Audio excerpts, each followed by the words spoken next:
এখন 10টার খাবার খাওয়া হচ্ছে। তো 10টার খাবারে রয়েছে ডিমটা আমি আগেই ভেজেছিলাম।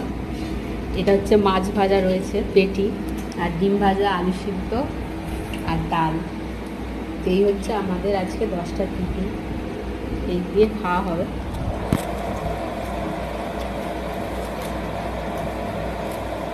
মাছ তো তোমাদের দাদাভাই পরে নিয়ে এলো, তো আমাদের ডিমটা আগে ভাজা হয়ে গেছিলো। তো এখন খাবার জন্য আলু ভাতের ডাল আর ডিম ভাজা দিয়ে ভাত খাওয়া হয়ে গেছিলাম। তো মাছ যেহেতু নিয়ে এসছে গজালার জন্য, তো মাছটা ভাজতেই হবে। সেই সব করে আমাদেরও মাছ ভাজা খাওয়া হয়ে যাচ্ছে। তো আমার মাছের পেটি খেতে ভালো লাগে।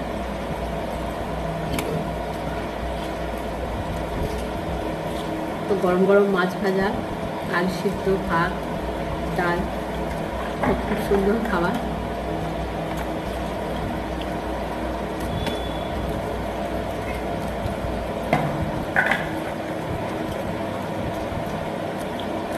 ওদেরকে এখন ভাত দেওয়া হয়নি, মাছটা ঠান্ডা হলে তারপরে ওদেরকে ভাত দেবো।